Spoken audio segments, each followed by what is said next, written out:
लगातार इस समय मैं दिल्ली के जंतर मंतर पर मौजूद हूँ। ये वही जंतर मंतर है जहाँ पर इतिहास रचा जाता है, देश में व्यापक मुद्दों को लेकर यहाँ पर धरना दिया जाता है। और इसी जंतर मंतर पर आज एक व्यक्ति हमारे साथ मौजूद हैं। मैं पीछे पहले इस पोस्टर पर आपकी नज़र डालना चाहूँगा। माननीय मोदी जी, अमित शाह जी, मनोहर लाल खट्टर, सुनो पुकार, गाँव में हो रहा अत्याचार। बता दें कि अभी हालिया दौर में किसान आंदोलन लगातार मुख्य चर्चा का विषय बना हुआ है, जिसमें व्यापक मुद्दों को उठाकर किसान अपनी आवाज़ खड़ी कर रहे हैं, बुलंद कर रहे हैं। और यहीं से कुछ 100 मीटर की दूरी पर किसानों ने भी धरना दिया है। तो ऐसी क्या ज़रूरत आन पड़ी कि एक व्यक्ति इस जंतर मंतर पर आकर अपने मुद्दों को लेकर सरकार तक अपनी बात पहुँचाना चाहता है। मैं आपसे आपका नाम जानना चाहूँगा। मेरा नाम गोपाल परशुराम है। गोपाल जी, जंतर मंतर देश की राजनीति की मुख्य धारा से जुड़ा है, क्योंकि यहाँ जो भी आंदोलन होते हैं वो व्यापक स्तर और मुद्दों को लेकर किए जाते हैं। आज आपने यहाँ पर मुद्दा क्या चुना और क्या आपकी समस्या है?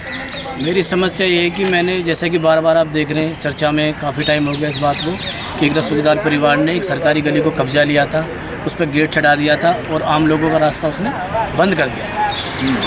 जी, तो इसको लेकर आपने लगातार आवाज़ें उठाई है और जिस जगह से आप बिलोंग करते हैं वहाँ की मीडिया ने भी लगातार इस मुद्दे को चलाया। तो आखिरकार अब क्यों आपको धरना देना पड़ रहा है? क्या समस्या का समाधान करने में वहाँ की प्रशासन और शासन कहीं ना कहीं नाकाम रही? समस्या तो वहाँ पर सुनी ही नहीं गई हमारी। जैसे मैं थाने गया, वहाँ पर जो आईओ थे उन्होंने हमारी कोई कार्रवाई नहीं की, हमें धमका के थाने से भगा दिया और उल्टा हम पे प्रेशर बनाया उन्होंने। उसके बाद फिर मैं एसीपी ऑफिस गया। एसीपी ऑफिस में मैंने देखा कि वहाँ पर एक एमएलए का फ़ोन आया और एसीपी तुरंत उनकी तरफ हो गए, जबकि अपराधी मोदी जी को खुलेआम गाली दे रहे थे कि तू मोदी को भी लिया, मेरा कुछ नहीं हो सकता। उसके बाद फिर मैंने एक कमिश्नर को ज्ञापन दिया, जिस पर अभी तक कोई कार्रवाई नहीं है। अब जब नहीं, तो ये जो पूरा मसला आपका हुआ, आपके गांव में गली कब्जा दी गई, आपने यहाँ पर भी लिखा हुआ है गांव शेखपुर, मौजाबाद, मंजावली और फैजाबाद, हरियाणा में एक रसूखदार परिवार ने सरपंच के कहने पे और उसकी शिकर्द में जो है गली कब्जा ली है।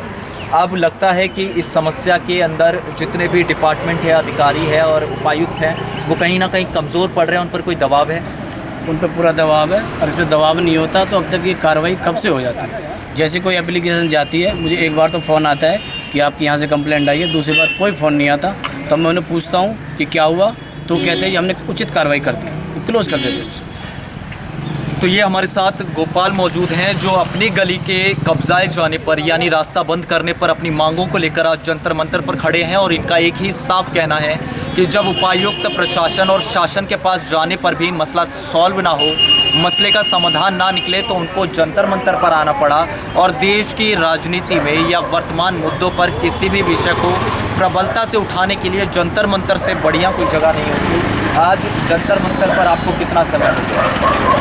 मैं अभी मैंने 9 तारीख के लिए बोला था पिछले हफ्ते, ताकि कोई इंक्वायरी हो जाए।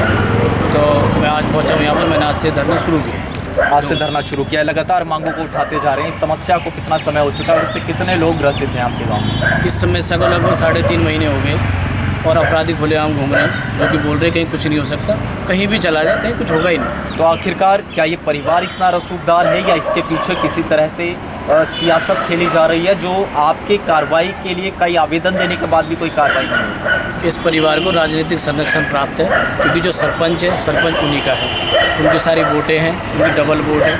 जैसा मैंने पहले बताया, गांव में 300 वोट है और दूसरे शहर में इन्हीं की 300 वोट है। तो गांव में सरपंच को देते हैं और वहाँ पर एमएलए को देते हैं। तो ये दोनों वोट के लालच में एमएलए और सरपंच इस सबको दबाए जाते हैं। ये वोट की राजनीति है सर। कब तक आप अपनी ये मांगों पर अड़े रहेंगे और आपका सीधा संदेश किसके लिए? मैं तो हमेशा ही लड़ूंगा, क्योंकि मैं उस देश में पैदा हूँ जब भगत सिंह जैसे देशभक्त पैदा हुए। मैं हारने वाले से हुई नहीं। मैं इस मुद्दे को बहुत आगे तक ले जाऊँगा, चाहे कितने साल हो जाऊँ, उसको जीत के दिखाऊंगा मैं इसको। इस मुद्दे को आप जीत कर दिखाएंगे? जी। परेशान भी लग रहे हैं, लगातार लड़ाई करते हुए कभी निराशा हाथ लगी होगी। अब क्या वो निराशा आपके ऊपर हावी है या फिर लड़ने की जो जुनून है, जो प्रशासन तक बात पहुंचाने की आपकी जद्दोजहद है, उस पर अड़े हुए हैं? मैं बिल्कुल अड़ा हुआ और मैं हारने वाले से हूँ नहीं। जितना मैं परेशान होऊंगा उतना मेरा जुनून और बढ़ेगा, उतनी मेरी हिम्मत और भी ज़्यादा। तो ये हमारे साथ गोपाल शर्मा थे जो लगातार जंतर मंतर पर धरना कर रहे हैं। धरने की शुरुआत आज से हो चुकी है और धरने का जो पूरा मुद्दा है वो इनके गांव में एक सरकारी सड़क को लेकर है।